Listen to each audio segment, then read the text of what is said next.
નમસ્કાર વિદ્યાર્થી મિત્રો, હું દિલીપભાઈ ચાવડા આપ સર્વેનું રસાયણ વિજ્ઞાનના આ વિડીયો ક્લાસની અંદર હાર્દિક સ્વાગત કરું છું.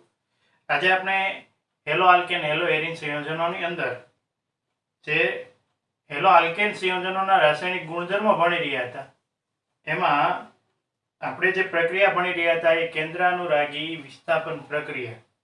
એમના બે પ્રકાર, એક આણ્વિક કેન્દ્રાનુરાગી વિસ્થાપન પ્રક્રિયા SN1 પ્રક્રિયા અને દ્વિઆણ્વિક કેન્દ્રાનુરાગી વિસ્થાપન પ્રક્રિયા એટલે કે SN2 પ્રક્રિયા. એમાં આપણે SN2 પ્રક્રિયાની વિગતવાર વાત કરી. બરાબર છે કે ભાઈ SN2 પ્રક્રિયા એક જ તબક્કાની અંદર થતી પ્રક્રિયા છે.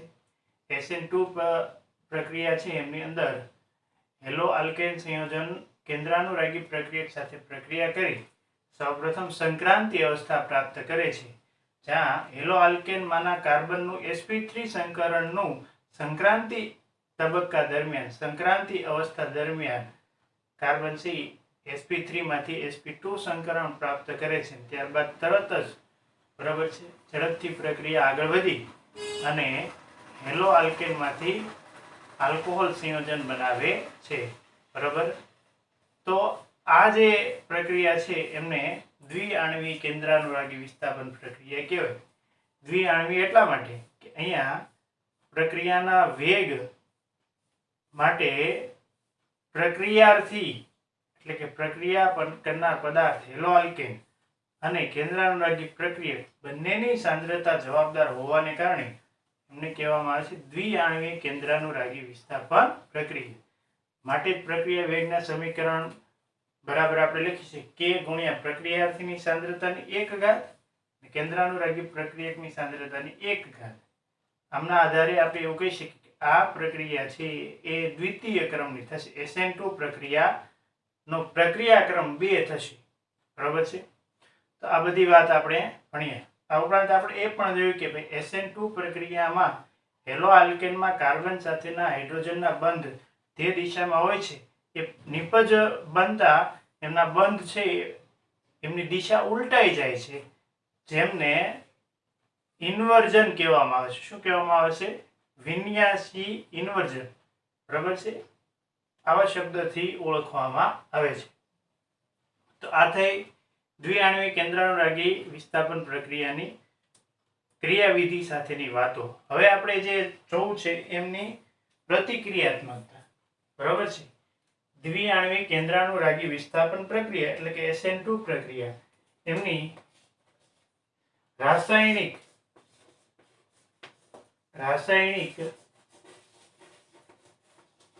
પ્રતિક્રિયાત્મકતા.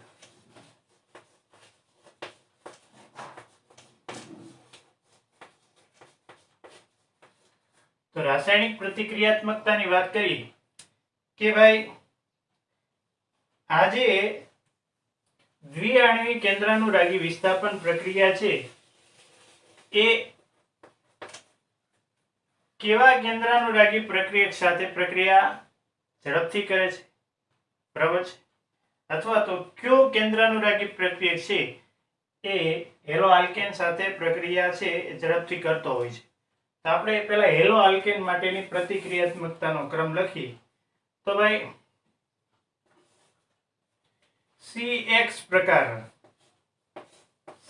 પ્રકારના હેલાઇડ હોય, બરાબર છે, CX પ્રકારના હેલાઇડ, એમની પ્રતિક્રિયાત્મકતા સૌથી વધારે છે. બરાબર છે, CX પ્રકારના હેલાઇડ એટલે કે CH3Cl છે, CH3Br છે, CH3I છે. આવા પ્રકારના હેલાઇડ સંયોજનો છે એમની પ્રતિક્રિયાત્મકતા SN2 પ્રક્રિયા માટે સૌથી વધારે હોય છે. એમના કરતા ઓછી પ્રતિક્રિયાત્મકતા પ્રાથમિક હેલાઇડની હોય છે. પ્રાથમિક હેલાઇડની, એના કરતા ઓછી પ્રતિક્રિયાત્મકતા દ્વિતીયક હેલાઇડની હોય છે અને એમના કરતા ઓછી પ્રતિક્રિયાત્મકતા તૃતીયક હેલાઇડની હોય છે. બરાબર છે, તો આ બધાના ઉદાહરણ લખવા હોય આપણે તો આપણે એવું કહી શકીએ કે ભાઈ CH3Cl કરતા પ્રતિક્રિયાત્મકતા ઓછી છે CH3CH2Cl. બરાબર છે, આ કેવો થયો? પ્રાથમિક હેલાઇડ. એમના કરતા ઓછી પ્રતિક્રિયાત્મકતા છે CH3 CH CH3Cl આ કેવો હેલાઇડ થયો તો કે દ્વિતીયક હેલાઇડ. એમના કરતા ઓછી પ્રતિક્રિયાત્મકતા છે એ છે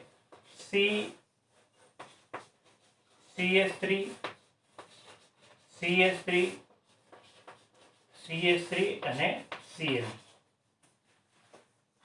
તમને કોઈ એમ કે ભાઈ આમને A કહી દઈએ, આમને B કહી દઈએ, આમને C કહી દઈએ અને આમને D કહી દઈએ, તો આમાંથી કયો હેલાઇડ છે, આ ચાર ઓપ્શન માંથી કયો હેલાઇડ છે તે OH- સાથે, OH- એ શું છે? કેન્દ્રાનુરાગી પ્રક્રિયા કે ઝડપથી પ્રક્રિયા કરશે, બરાબર છે? સૌથી ઝડપથી પ્રક્રિયા કરશે તો તમે ઝડપથી બરાબર સિલેક્શન કરી શકો કે એ જે છે એ બંધારણ એ ઝડપથી પ્રક્રિયા કરશે કારણ કે એમની પ્રતિક્રિયાત્મકતા વધારે છે. તો તમે લખી શકો CH3Cl ની OH- સાથે પ્રક્રિયા કરવામાં આવે તો એ પ્રક્રિયા કેવા પ્રકારની થશે? SN2 પ્રકારની થશે અને પ્રક્રિયા ઝડપી થશે. કેવી થશે? ઝડપી. કારણ કે CH3Cl પ્રકારનો હેલાઇડ છે, બરાબર છે? એમની પ્રતિક્રિયાત્મકતા સૌથી વધારે હોય છે. હવે બીજો પ્રશ્ન પૂછવામાં આવે, કઈ પ્રક્રિયા ધીમી થશે? તો કે OH- સાથે પ્રક્રિયા કરવામાં આવે, બરાબર છે? કોની? તો કે CH3 3 વખત હોય, બરાબર? કાર્બન સાથે CH3 3 વખત હોય અને એમની સાથે Cl જોડાયેલ હોય એવા, એટલે કે આ સંયોજનની, અને એ પ્રક્રિયા જો SN2 હોય તો, જો કે SN2 પ્રક્રિયા હોતી નથી પણ SN2 છે એવું માની લેવામાં આવે તો એ પ્રક્રિયા કેવી થશે? તો કે ધીમી થશે, સૌથી ધીમી થશે, એટલે કે ધીમી પ્રક્રિયા થશે.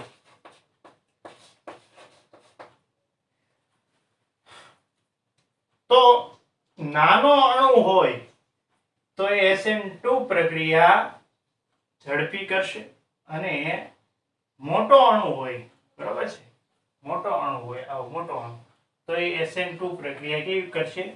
ધીમી કરશે. SN2 માટે આપણે શું કહીશું?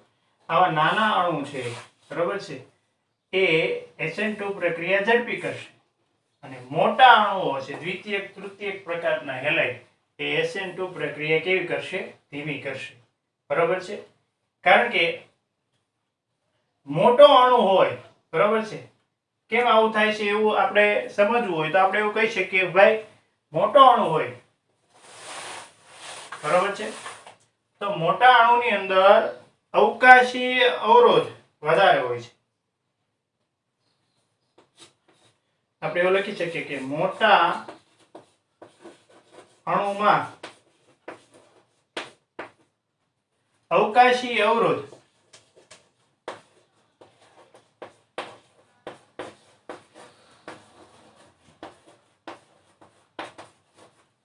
વધારે હોવાથી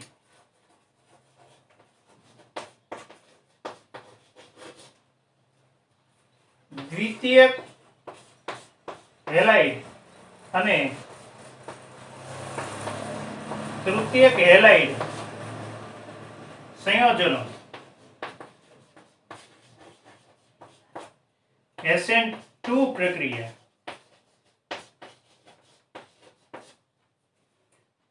ધીમી આપે.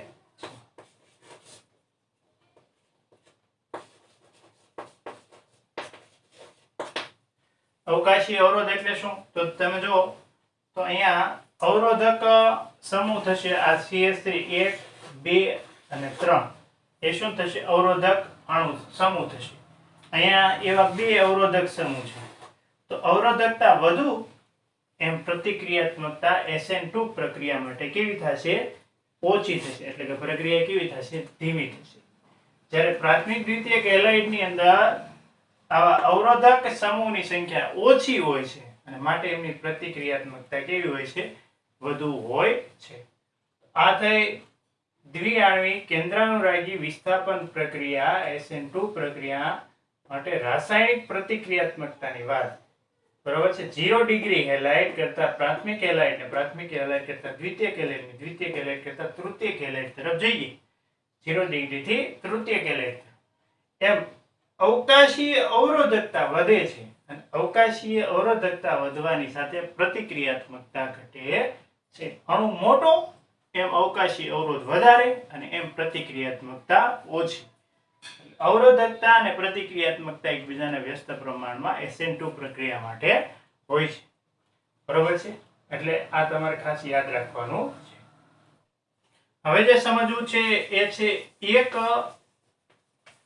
એક આણ્વિક કેન્દ્રાનુરાગી વિસ્થાપન પ્રક્રિયા, જેને આપણે SN1 પ્રક્રિયા કહીશું. કેવી કહીશું પ્રક્રિયા? SN1 પ્રક્રિયા.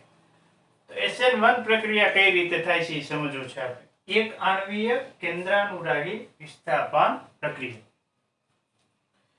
જેમ દ્વિઆણ્વીય કેન્દ્રાનુરાગી વિસ્થાપન પ્રક્રિયામાં જોયું એમ એક આણ્વીય કેન્દ્રાનુરાગી વિસ્થાપન પ્રક્રિયામાં આપણે પ્રક્રિયાર્થી પદાર્થ લેશું. પ્રક્રિયા કરનાર પદાર્થ એમને પ્રક્રિયાર્થી પદાર્થ કહીશું, જેમને અંગ્રેજીમાં સબસ્ટ્રેટ કહેવામાં આવે છે. એ પ્રક્રિયાર્થી પદાર્થ સાથે આપણે કેન્દ્રાનુરાગી પ્રક્રિયા, જેને અંગ્રેજીમાં ન્યુક્લિયોફાઇલ કહેવામાં આવે છે, સબસ્ટ્રેટની ન્યુક્લિયોફાઇલ સાથે પ્રક્રિયા કરવાની છે. અહીંયા એક આણ્વીય પ્રક્રિયા એટલા માટે છે કારણ કે પ્રક્રિયા વેગ માટે જે જવાબદાર જેમની સાંદ્રતા છે એ એક જ અણુ છે. બે અણુ પૈકી એક જ અણુ છે એ પ્રક્રિયા વેગ ઉપર અસર કરતો હશે. એકની સાંદ્રતા કેવી રીતે છે? અચળ રહેતી છે. એવી પ્રક્રિયાને એક આણ્વીય કેન્દ્રાનુરાગી વિસ્થાપન પ્રક્રિયા કહેવામાં આવે છે. અગાઉ આપણે દ્વિઆણ્વીય કેન્દ્રાનુરાગી વિસ્થાપન પ્રક્રિયા ભણ્યા. એમાં પ્રક્રિયાર્થી પદાર્થ અને કેન્દ્રાનુરાગી પ્રક્રિયા બંનેની સાંદ્રતા પ્રક્રિયા વેગ માટે જવાબદાર હતી અને માટે દ્વિઆણ્વીય કેન્દ્રાનુરાગી વિસ્થાપન પ્રક્રિયા હતી.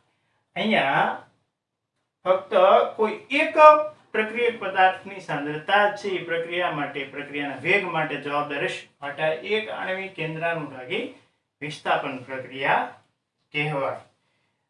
દ્વિઆણ્વિક કેન્દ્રાનુરાગી વિસ્થાપન પ્રક્રિયા કરતા એક આણ્વિક કેન્દ્રાનુરાગી વિસ્થાપન પ્રક્રિયામાં ઘણું બધું જુદાપણું જોવા મળે છે, ઘણો બધો વિરોધાભાસ જોવા મળે છે. આપણે અહીં સમજીએ. દ્વિઆણ્વિક કેન્દ્રાનુરાગી પ્રક્રિયા 0 ડિગ્રી હેલાઇડ છે એ પ્રક્રિયા માટે પસંદ કરવામાં આવ્યો છે. અહીંયા 3 ડિગ્રી હેલાઇડ, તૃતીયક હેલાઇડ છે એમને પસંદ કરવામાં આવે છે. દાખલા તરીકે CH3 CH3 CH3 CH3 CH3 CH3 Br ની, બરાબર છે. આમનું નામ આપણે રાખવું હોય તો શું કહી શકાય? આ કયો પદાર્થ છે? તો કે 1 2 અને 3 એવો નંબર આપીએ, 1 2 અને 3. તો બીજા કાર્બન ઉપર bromo, 2 bromo 2 bromo 2 methyl 2 bromo 2 methyl 1 2 3 સુધી નંબર આપ્યો એટલે પ્રોપેન, બરાબર. 2 બ્રોમો 2 મિથાઇલ પ્રોપેન. આ કેવો પદાર્થ છે? કેન્દ્રાનુરાગી પ્રક્રિયાર્થી પદાર્થ છે, જેને અંગ્રેજીમાં કહેવાય સબસ્ટ્રેટ. શું કહેવામાં આવે છે? સબસ્ટ્રેટ છે. અહીંયા આપણે એક યાદી કરીએ કે ભાઈ કેન્દ્રાનુરાગી વિસ્થાપન પ્રક્રિયા છે SN2 પ્રક્રિયા એ કેટલા તબક્કાની અંદર થાય છે? તો કે આ પ્રક્રિયા 2 તબક્કાની અંદર થાય છે. 2 તબક્કામાં. આ 2 તબક્કાની અંદર આ પ્રક્રિયા થાય છે. એમાં પ્રથમ તબક્કો છે એમાં કાર્બોકેટાયન બનશે. પ્રથમ તબક્કામાં શું બનશે? કાર્બોકેટાયન. અને બીજા તબક્કામાં કાર્બોકેટાયન સાથે OH- જોડાય, બરાબર છે, અને C, બરાબર છે, OH બનશે. કેવું સંયોજન બનશે? COH. એટલે પ્રથમ તબક્કામાં કાર્બોકેટાયન બને અને બીજા તબક્કામાં એ કાર્બોકેટાયન પર કેન્દ્રાનુરાગી પ્રક્રિયા OH- હુમલો કરશે. જો જોડાણ થાય છે એવું નથી બોલતા, એ શું બોલે છે? હુમલો કરે છે અને કાર્બન સાથે જોડાય અને આલ્કોહોલ બનાવે છે. પહેલો તબક્કો કાર્બોકેટાયન બનાવવાનો પ્રથમ તબક્કો એ ધીમો તબક્કો છે અને કાર્બોકેટાયન સાથે કેન્દ્રાનુરાગી પ્રક્રિયક જ્યારે હુમલો કરી જોડાય છે અને આલ્કોહોલ બને છે એ તબક્કો કેવો થશે તો કે ઝડપી તબક્કો થશે. તો અહીંયા પ્રથમ પ્રક્રિયાર્થી પદાર્થ છે બરોબર. એ પ્રક્રિયાર્થી પદાર્થ તબક્કા 1 ની અંદર તબક્કો પહેલો કેવો તબક્કો કહેવાય તો કે ધીમો તબક્કો બરાબર. આ ધીમો તબક્કો છે. તો ધીમો તબક્કા દરમિયાન એ શું થાય છે તો કે આ જે કાર્બન અને હેલોજન વચ્ચેનો આ જે બંધ છે બરાબર એ બંધ તૂટશે. અહીંથી બ્રોમિન દૂર થઈ અને બ્રોમાઇડ આયન બનશે. શું થશે? બ્રોમિન દૂર થઈ બ્રોમાઇડ આયન બનશે એટલે આવું બનશે CH3 કાર્બન CH3 બરાબર છે. નીચે CH3 અહીંથી બ્રોમિન દૂર થઈ બ્રોમાઇડ આયન બને એટલે કાર્બન ઉપર ધન વીજભાર આવે અને Br- છૂટો પડે બ્રોમાઇડ આયન Br-. આ પ્રથમ તબક્કો છે. આ તબક્કો ધીમો તબક્કો કહેવાય. ધીમો તબક્કો એ વેગ નિર્ણાયક તબક્કો હોય છે. ધીમો તબક્કો કેવો તબક્કો હોય છે? વેગ નિર્ણાયક તબક્કો. હવે શું થશે તો કે આ જે કાર્બોકેટાયન બન્યો કેવો કાર્બોકેટાયન તો કે તૃતીયક કાર્બોકેટાયન. તૃતીયક કાર્બોકેટાયન એ તૃતીયક કાર્બોકેટાયન છે. એમની ઉપર બીજા તબક્કામાં કેન્દ્રાનુરાગી પ્રક્રિયક OH- હુમલો કરશે. એટલે તૃતીયક કાર્બોકેટાયન ફરી આપણે લખીએ તો તૃતીયક કાર્બોકેટાયન એટલે કાર્બન એમની સાથે CH3 એમની સાથે CH3 આ કાર્બન ઉપર પ્લસ વીજભાર. બીજા તબક્કામાં OH- બરાબર છે એ એમના ઉપર હુમલો કરશે. આ તબક્કો કેવો તબક્કો થશે તો કે આ તબક્કો ઝડપી તબક્કો થશે. ઝડપી તબક્કો. હવે બીજા તબક્કાની અંદર OH- છે એ કાર્બોકેટાયનની બંને બાજુ એટલે કે આગળની બાજુ અને પાછળની બાજુ બંને બાજુ જોડાણ કરી શકે છે. એટલે ખરેખર આવું બને બરાબર. આપણે જો સમજવું હોય ને તો આ જે કાર્બન છે બરાબર અહીંયા આપણે નીચે લખીએ આ જે કાર્બન છે બરાબર એમની સાથે CH3 અહીંયા જોડાયેલો છે. ઉપરાંત બે CH3 આપણે અહીંયા જોડી દઈએ. કાર્બન સાથે બંને બાજુ OH જોડાવાની સંભાવના હોય એવું આપણે અહીંયા દોરીએ. આનો મતલબ શું થાય કે કાર્બન સાથે આ બાજુ પણ OH છે જોડાઈ શકે અને આ બાજુ પણ જોડાઈ શકે બરોબર. એટલે OH- એમની સાથે જોડાય બરાબર. આ તબક્કો કેવો થશે? ઝડપી તબક્કો. તો જોડાણ પામે એટલે કંઈક આવા પ્રકારની સંભાવના બનશે. કાર્બન એમની સાથે CH3 એમની સાથે નીચે CH3 બરાબર છે. અહીંયા CH3 ત્રણ CH3 થઈ ગયા બરાબર છે. હવે OH છે એ આ બાજુ જોડાણ પામી શકે બરાબર. OH- આ જે છે આ જોડાય છે એ શું છે તો કે OH- અને OH આ બાજુ પણ જોડાણ પામી શકે બરાબર. આ શું છે તો કે OH-. તો કાર્બોકેટાયન આ કાર્બન ઉપર ધન વીજભાર વાળો કાર્બોકેટાયન છે એમની બંને બાજુ કોણ જોડાઈ શકે છે? OH- જોડાઈ શકે છે બરાબર. અહીંયા આપણે તમે આ જે ઉપરનો તબક્કો છે એને થોડુંક આકૃતિ દ્વારા આપણે રજૂ કર્યો. હવે બનશે શું? આની આ વાત આપણે ઉપર લખ્યું હોય તો ટૂંકમાં બે નિપજ બને. ઉપર લખ્યું હોય તો બે નિપજ બનશે. કાં તો કાર્બન સાથે ડાબી બાજુ OH- જોડાયેલો હોય કાં તો કાર્બન સાથે જમણી બાજુ OH- જોડાયેલો હોય. એવી ટોટલ બે નિપજની સંભાવના છે બરાબર. તો એક નિપજ આવી બની કાર્બન સાથે CH3 CH3 અને CH3 આ રીતે જોડાયેલા હોય, બરોબર છે. અને OH કઈ બાજુ જોડાયેલો હોય છે? OH માઇનસ કાર્બોકેટાયનની કઈ બાજુ જોડાયેલો છે? તો કે ડાબી બાજુ. એક આવી નિપજની સંભાવના છે, બરોબર.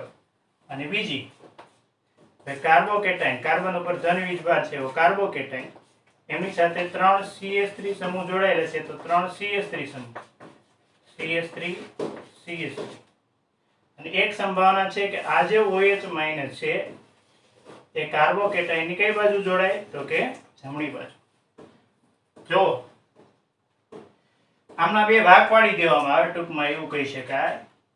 તો એક નિપજ આ મળશે અને એક નિપજ ઓલી મળશે. એક નિપજ આ એટલે તો કે આ જે કાર્બોકેટાયન છે એમની ડાબી બાજુ OH માઇનસ જોડાયેલો હોય, અને કાં તો કાર્બોકેટાયનની જમણી બાજુ OH માઇનસ જોડાયેલો હોય, બરોબર. આમ પ્રથમ તબક્કાની અંદર જો તબક્કો પહેલો, એમાં કેન્દ્રાનું આ જે પ્રક્રિયાર્થી પદાર્થ 2 બ્રોમો 2 મિથાઇલ પ્રોપેન છે એ કાર્બન બ્રોમિન વચ્ચેનો બંધ તૂટવાથી તૃતીય કાર્બોકેટાયન અંદર છે નિર્માણ પામે છે, હેલોજન આયન દૂર થાય છે Br-. પ્રથમ તબક્કો કાર્બોકેટાયનનું શું થાય છે? નિર્માણ. બીજા તબક્કાની વાત કરવામાં આવે તો બીજા તબક્કામાં આ જે કાર્બોકેટાયન પ્રથમ તબક્કામાં બન્યો એ કેન્દ્રાનુરાગી પ્રક્રિયા OH- જેને ન્યુક્લિયોફાઇલ પણ કહેવામાં આવે છે, Nu- સાથે પ્રક્રિયા કરે છે, બરાબર છે. ઝડપથી પ્રક્રિયા થઈ અને આ જે કાર્બોકેટાયન છે એની બંને બાજુ, એટલે કે માની લો કે આ રીતે આ કાર્બન હોય, બરોબર. અહીંયા CH3, અહીંયા CH3, અહીંયા CH3. આ કાર્બનની એક બાજુ અહીંયા OH- જોડાઈ શકે અને એક પાછળ OH- જોડાઈ શકે. એવી રીતે કાર્બનની આ બાજુ OH- જોડાઈ શકે, એક કાર્બનની પાછળ OH- જોડાઈ શકે. એ બંને સંભાવના છે. તો બે નિપજ શક્ય બને. એક તો એમની ડાબી બાજુ OH- જોડાયેલો એવી નિપજ, અથવા તો એમની જમણી બાજુ OH- જોડાયેલો. અહીંયા છે ને એમની સંયુક્ત આકૃતિ દોરેલી છે, જો આવડે કે ભાઈ આ જે કાર્બોકેટાયન છે એમની બે બાજુ છે ને OH- આ જે કક્ષક જેવી આકૃતિ દોરીશ ને એનો મતલબ શું થાય છે કે બે બાજુ OH- જોડાવાની સંભાવના છે. બે બાજુ જોડાય એવી સ્થિતિ, ત્યાર પછી એમને વચ્ચેથી કલ્પના કરવામાં આવે તો આવી બે નિપજ છે આપની સામે આવશે, બરોબર. ડાબી બાજુ OH- જોડાયેલો હોય એવી નિપજ ને જમણી બાજુ OH- જોડાયેલો હોય એવી નિપજ. તો અંતે આવા પ્રકારની આલ્કોહોલ સ્વરૂપેની નિપજ આપણને પ્રાપ્ત થશે. પહેલો તબક્કો ધીમો, બીજો તબક્કો ઝડપી તબક્કો હોય છે. આ થઈ દ્વિઆણ્વી કેન્દ્રાનુરાગી વિસ્થાપન પ્રક્રિયા. ફરી સમજીએ. એક આણ્વિક કેન્દ્રાનુરાગી વિસ્થાપન પ્રક્રિયા. એક આણ્વિક કેન્દ્રાનુરાગી વિસ્થાપન પ્રક્રિયામાં પ્રથમ તબક્કામાં તૃતીય પ્રકારના હેલાઇડની કાર્બન બ્રોમિન વચ્ચેના બંધ તૂટવાથી તૃતીય કાર્બોકેટાયનમાં રૂપાંતરણ થતું જોવા મળે છે. કાર્બન હેલોજન વચ્ચેનો બંધ તૂટવાથી ધીમા તબક્કાના અંતે તૃતીય કાર્બોકેટાયનનું નિર્માણ થતું જોવા મળે છે.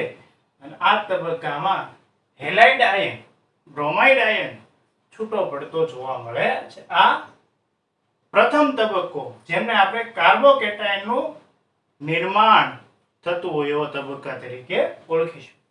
આ પહેલા તબક્કાની વાત. ત્યાર પછી બીજો તબક્કો.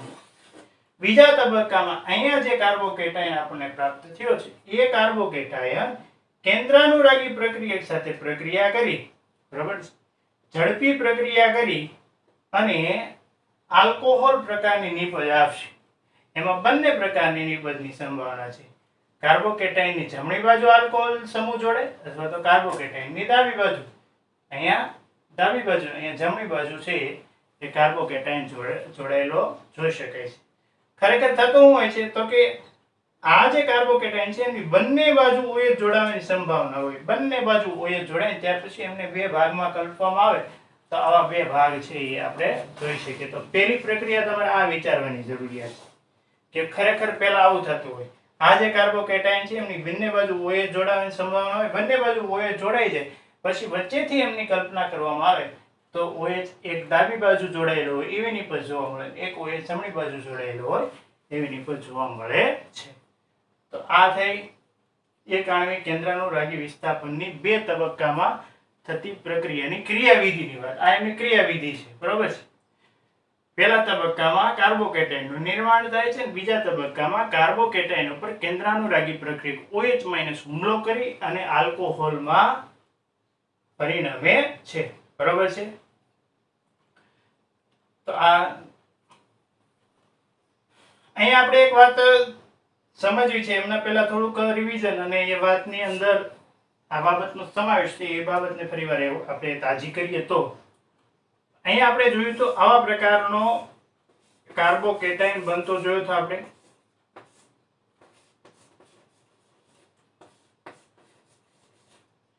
આ કાર્બોકેટાયન છે એમની બંને બાજુ OH- જોડાવાની સંભાવના હતી,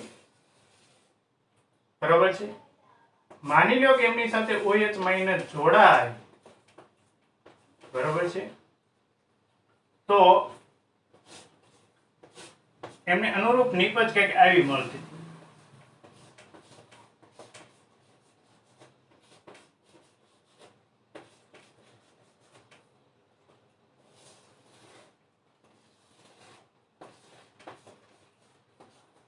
OH- કાર્બોકેટાયનની એક બાજુ જોડાતો હોય એવું દર્શાવ્યું અને OH- કાર્બોકેટાયનની બીજી બાજુ.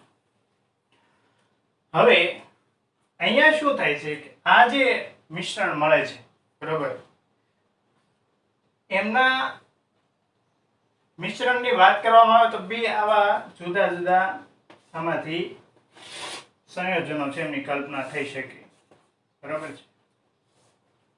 એક સંયોજન કંઈક આવું જોવા મળે કે ભાઈ કાર્બન એમની સાથે CH3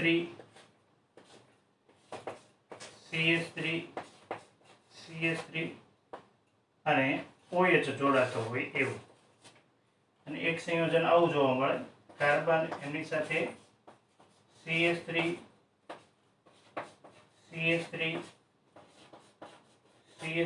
અને OH જોડાતો હોય. કાર્બન પ્લસ હોય અને ઓક્સિજન સાથે OH- હોય તો એ બંનેનો વીજભાર દૂર કરીએ તો શું થઈ જાય? બંનેનું નિર્માણ થાય.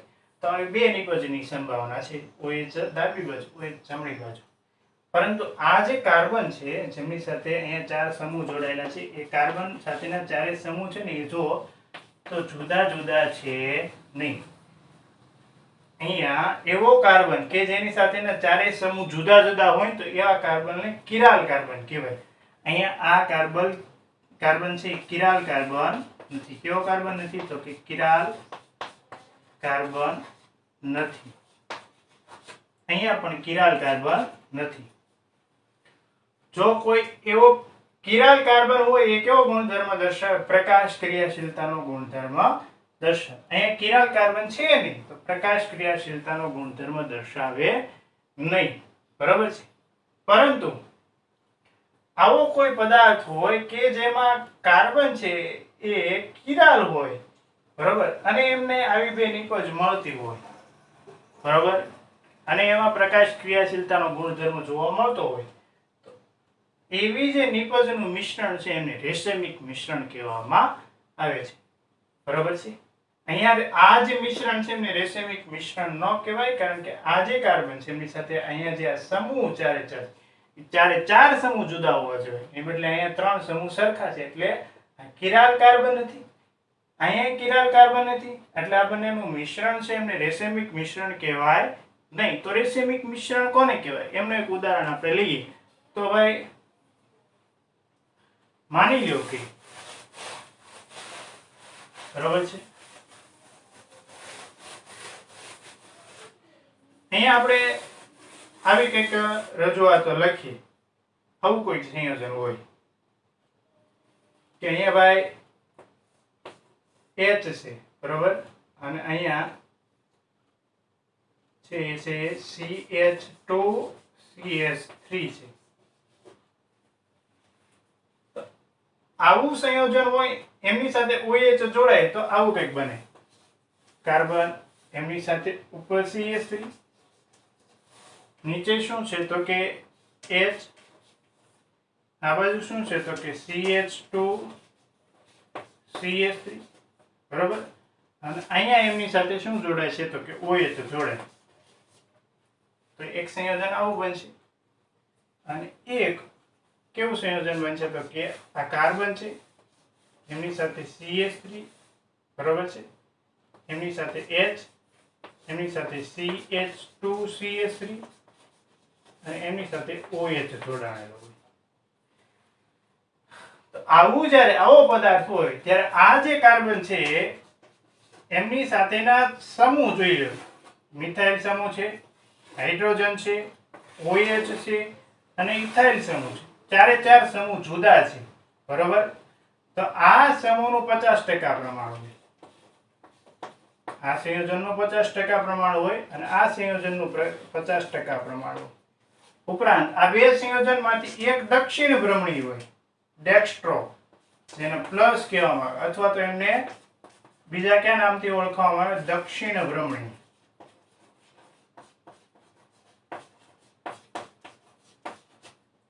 ડી પ્લસ અને એને ડેક્સ્ટ્રો કહેવામાં આવે, ડેક્સ્ટ્રો. ડી પ્લસ અને ડેક્સ્ટ્રો એટલે કે કોઈ એક દક્ષિણ ભ્રમણીય હશે અને કોઈ એક એલ અથવા તો એને માઇનસ સંજ્ઞાથી દર્શાવવામાં અથવા તો એને બોલાય લીગો.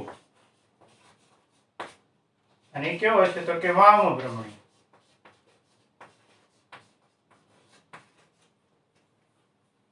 બંનેનું દક્ષિણ ભ્રમણી અને વામ ભ્રમણીનું 50-50% પ્રમાણ હોય. આ ઉપરાંત જે સંયોજનો મળે છે એ બંને કિરાલ સંયોજનો હોય, એટલે કે કાર્બન સાથેના ચારે ચાર સમૂહ જુદા જુદા હોય. એક દક્ષિણ ભ્રમણીય પદાર્થ હોય જેનું 50% પ્રમાણ મળે, એક વામ ભ્રમણીય પદાર્થ હોય જેનું 50% પ્રમાણ હોય.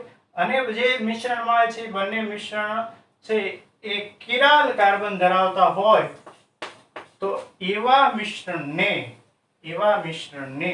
બંનેનું જે મિશ્રણ જોવા મળે છે એમને આપણે શું કહીશું, રેસેમિક મિશ્રણ કહીશું. રેસેમિક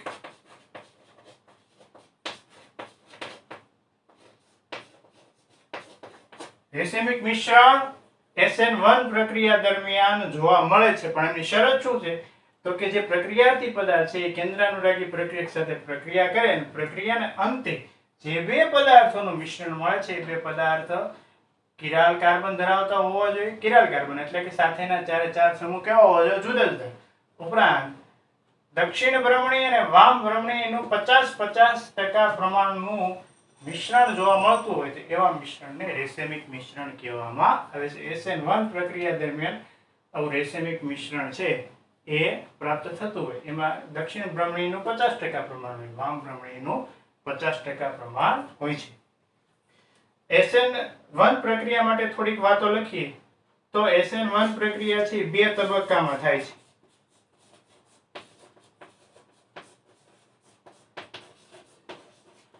બરોબર.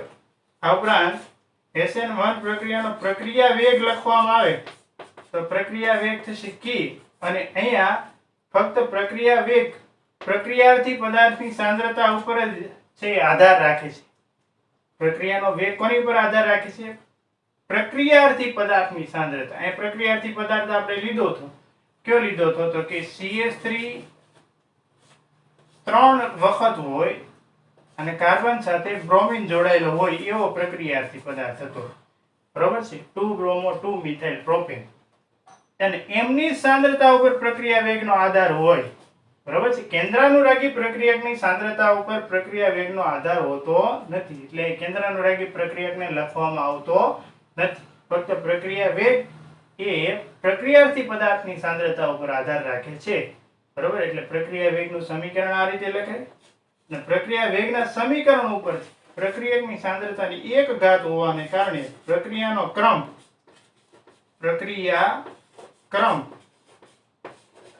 એ SN1 પ્રક્રિયા માટે 1 થશે. કેટલો થશે? SN1 પ્રક્રિયા માટે પ્રક્રિયા ક્રમ 1 થશે. બરાબર છે. બે તબક્કામાં થતી પ્રક્રિયા છે અને એનું પ્રક્રિયા વેગનું સમીકરણ છે એ આપણે આ રીતે લખી શકીએ. હવે સાથે સાથે આપણે એક મુદ્દો એડ કરી દઈએ તો એમની પ્રતિક્રિયાત્મકતાની વાત કરવામાં આવે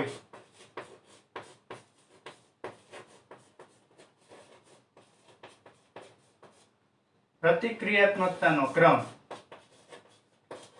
તો જેમ કદ મોટું એમ પ્રતિક્રિયાત્મકતા વધારે છે.